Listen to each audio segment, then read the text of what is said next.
Welcome back. The model is live, the incident's playbook is written, and now comes the long middle of every AI system's life, the watching. This chapter is about supervision, the continuous discipline of monitoring live AI and keeping humans meaningfully in charge of it.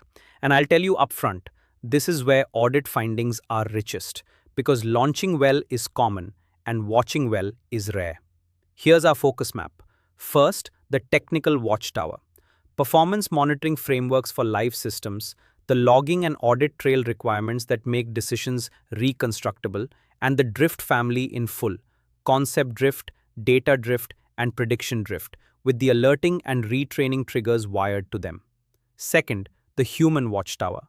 Human in the loop, on the loop, and in command, properly distinguished. And then, my favorite audit topic in this entire course: testing whether human oversight is meaningful or purely theatrical. Third, the outward gaze.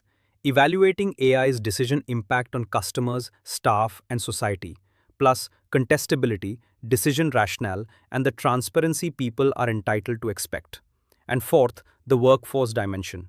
AI's impact on jobs, whether reskilling and training are adequate, and auditing awareness programs against what the AI policy actually says, because a policy nobody knows is a rumor. Machines don't watch themselves honestly. Subscribe if you haven't, and let's climb the watchtower together. Let's start by building the watchtower properly, a performance monitoring framework for live AI. We sketched the 3 layers back in Chapter 3, so today we turn that sketch into an auditable structure. Because a pile of dashboards is not a framework, and you need to know the difference on site. Quick recall of the layers. Technical health: is the system up, fast, error-free? Statistical health: are inputs, outputs, and accuracy behaving as validated? Business health: are approval rates, complaints, losses, and outcomes moving as expected? Now here's what elevates layers into a framework: 4 connective properties. First, baselines. Every monitored metric needs a reference point, and the right reference is the validated performance from the pre-deployment gate. Remember Chapter 11. Monitoring against nothing is just watching numbers wiggle. Ask the simple question: this accuracy chart, what line is it supposed to stay near, and who set that line? Second, ownership.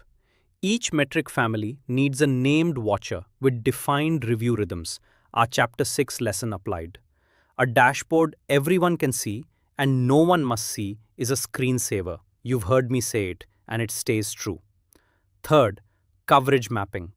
Take the model inventory and ask which systems are monitored at which layers. The pattern I find constantly: flagship models watched beautifully, while a dozen smaller models run entirely unobserved.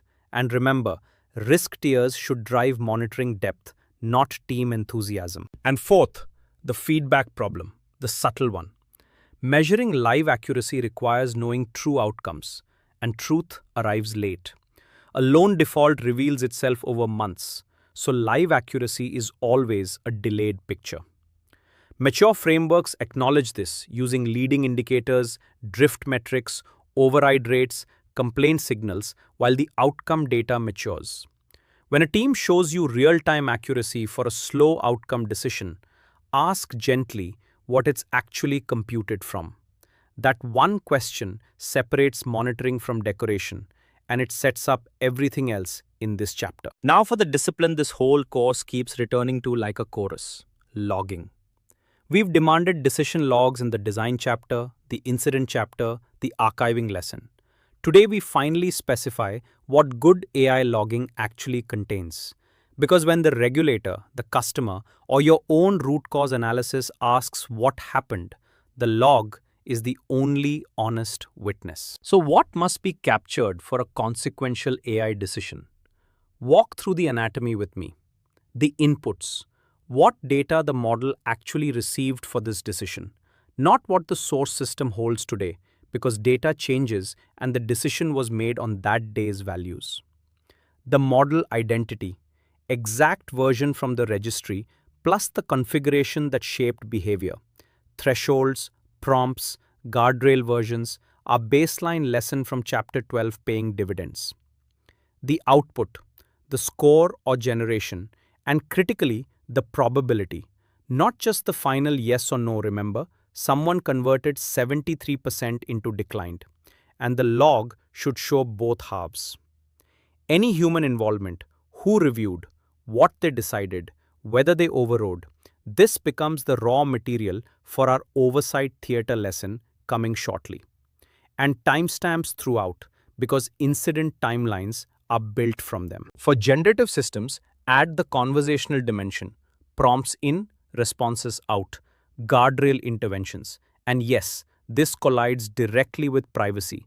Prompt logs are full of personal data, so retention rules and access controls from Chapter 8 apply to the logs themselves. Logs about protecting people can become a way of exposing them. Hold that tension consciously. Now the audit tests. Completeness. Sample recent decisions and reconstruct them purely from logs. If you need to interview an engineer to explain what happened, the trail has gaps. Integrity. Are logs tamper evident, append only, access controlled? Because a log the model team can edit is testimony from an interested party. And retention. Do log lifetimes match regulatory look-back needs from Chapter 11, not just storage budgets? Here's the closing reframe. Logging feels like plumbing, but it's actually the organization's memory of its own automated conduct. No memory, no accountability, no defense. Audit the memory first. Everything else in this chapter reads from it. We've been saying drift since Chapter 3, like it's one thing. Time to sharpen the vocabulary, because there are three distinct drifts. They have different causes, different detectors, and the exam absolutely expects you to tell them apart. Let me give you the family portrait. Data drift, sometimes called input drift, means the inputs arriving today are statistically different from the training data. The customers changed, the market changed, a new segment arrived. Think of a doctor trained on one city's patients suddenly serving another city. The people walking in simply look different. Detection compares live input distributions against training baselines, statistical distance measures running feature by feature. And the beautiful thing for monitoring, data drift needs no outcome data. You can detect it immediately, which makes it your earliest smoke alarm. Concept drift is deeper and sneakier. The relationship between inputs and outcomes itself has changed. The same customer profile that meant reliable borrower in 2023 means something else after an economic shock. The inputs might look identical, but the world now scores them differently. Fraudsters adapting tactics is the classic example. They deliberately manufacture concept drift. Detection here fundamentally requires outcome data. Is the model's error rate rising on cases we now know the truth about? And remember, last lesson's problem. Truth arrives late, so concept drift is often confirmed slowly. Prediction drift, the third sibling, watches the model's outputs. Are score distributions shifting? Is the approval rate climbing? Are generative outputs getting longer, stranger, more refused? It's a symptom-level detector, cheap and immediate like data drift, and wonderfully practical, because whatever the underlying cause, changed outputs mean changed customer experience right now. Here's the connective insight for your audits. The three detectors triangulate. Prediction drift without data drift hints the model or configuration changed. Remember, unauthorized changes. Data drift without prediction drift may mean the model is robust or that trouble is loading. So ask the monitoring team, which of the three do you detect, with what methods and thresholds?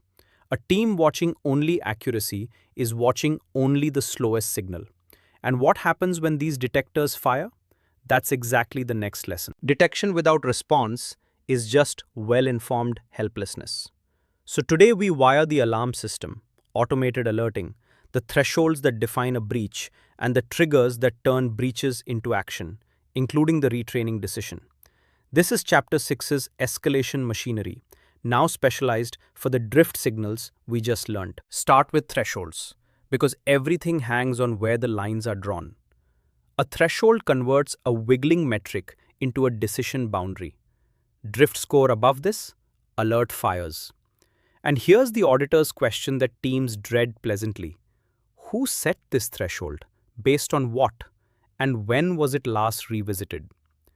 The honest answer is often the tool's default, which means the organization's risk appetite was set by a software vendor's documentation. Good thresholds trace to the tolerances from Chapter 7, connected to what the business can actually withstand, and they get reviewed after incidents. Remember, if the threshold missed the last fire, the retrospective should have moved it. Next, the alerting design. And the enemy here has a name: alert fatigue.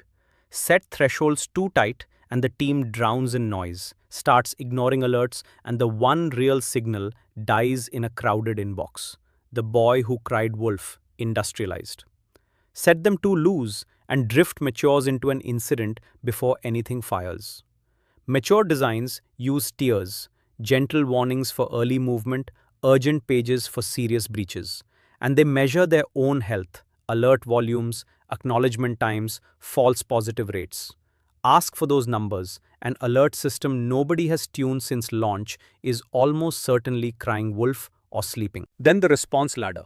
Not every breach means retrain. The playbook should offer graduated moves. Investigate first.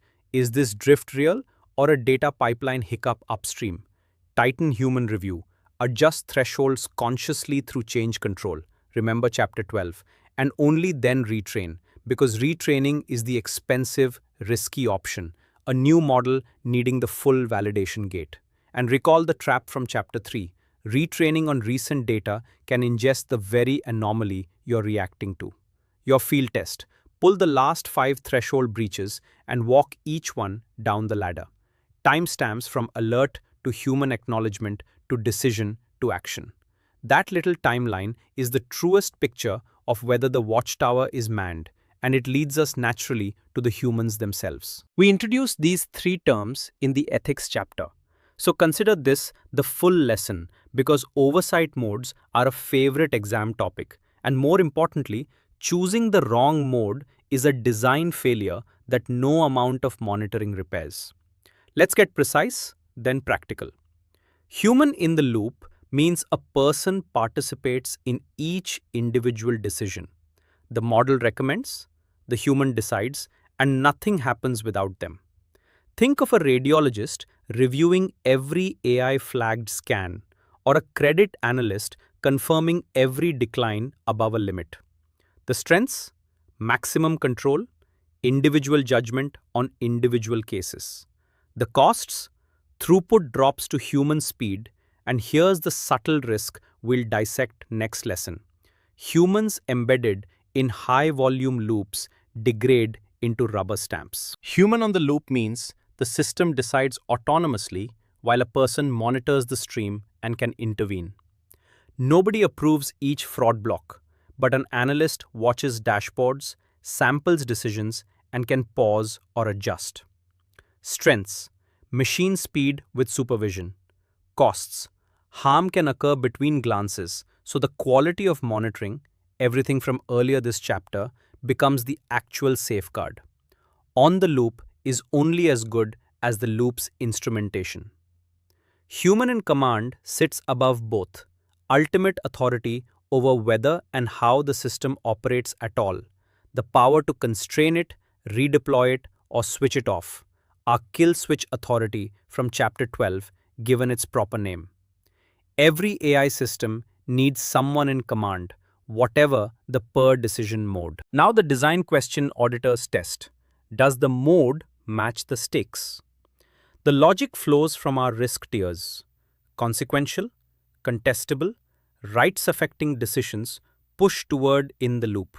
Remember Article 22's demand for meaningful involvement. High volume, time-critical decisions may only permit on the loop with compensating monitoring depth. And here's the sophistication to look for. Hybrid designs.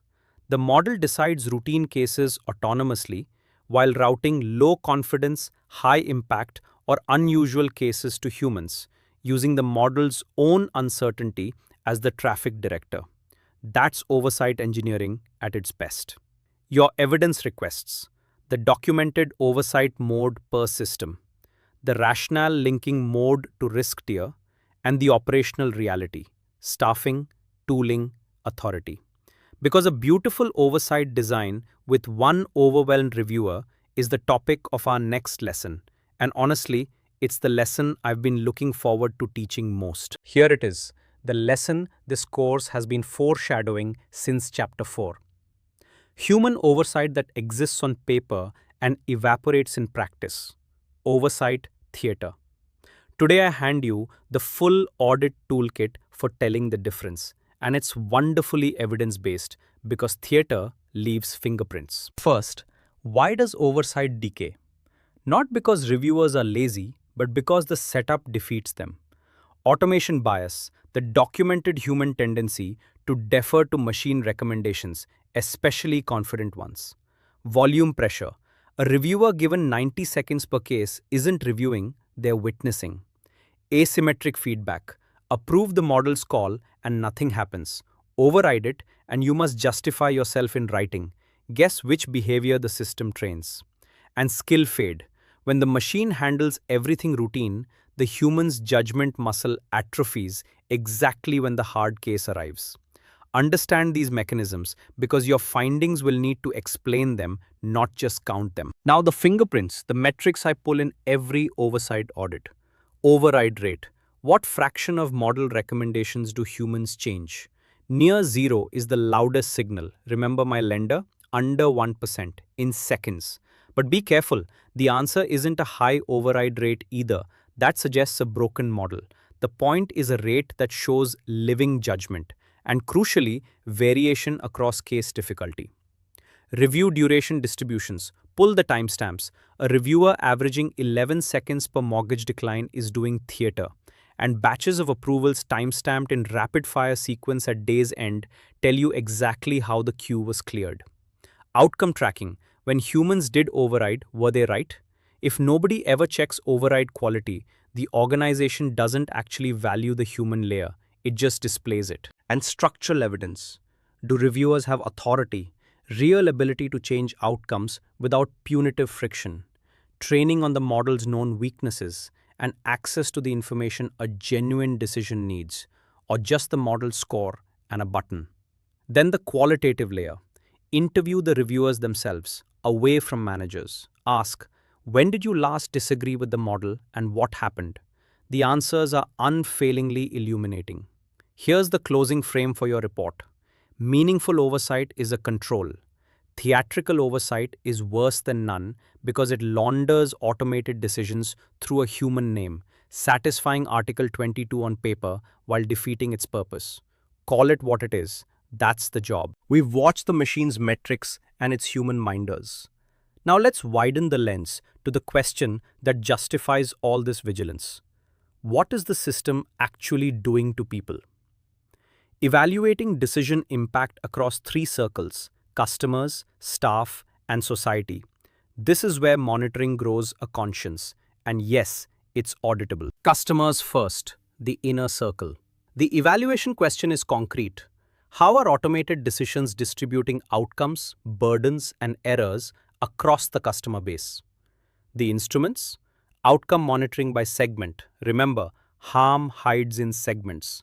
Complaint and appeal analytics tagged to AI decisions. And error asymmetry. Whose transactions get wrongly blocked? Whose claims get wrongly delayed? Are confusion matrix boxes with names attached. Add the experience dimension. Are customers told an algorithm decided? Can they reach a human? Does the journey after an adverse decision treat them as a person or a case number? I once traced a bank's complaint data and found AI-blocked customers waited 3 times longer for resolution than human-blocked ones. Nobody had designed that, nobody was watching it, and it was quietly teaching a customer segment that they didn't matter. Staff, the middle circle, and often the forgotten one. AI reshapes the jobs around it. Loan officers become reviewers. Agents become chatbot escalation handlers. And the impact questions are real. Has the work become monitoring drudgery? Are performance targets fair when the queue is machine-paced? Are staff blamed for model errors they merely witnessed? Remember our oversight decay mechanisms? Many of them are staff impact problems wearing control costumes. Evidence lives in attrition data, override fiction, and honest interviews. Society, the outer circle, hardest to measure, easiest to ignore. Does the system, multiplied across an industry, shift access to credit, jobs, housing, information? Recall Chapter 4's compounding disadvantage. Mature organizations run periodic impact assessments here. ISO 42001's System Impact Assessment gives this a formal home. Remember, it looks outward at people, not inward at the org. Your audit approach? Ask for impact evaluation as evidence. Who evaluates? How often? Reaching whom? And the honest closing test. Has any impact finding ever changed the system? Impact evaluation that never alters anything is a mirror the organization owns but never looks into. Today we take the affected person's side of the counter. When an AI decision lands on someone, three entitlements come with it: the ability to contest, a rationale they can understand, and honest transparency about the system judging them.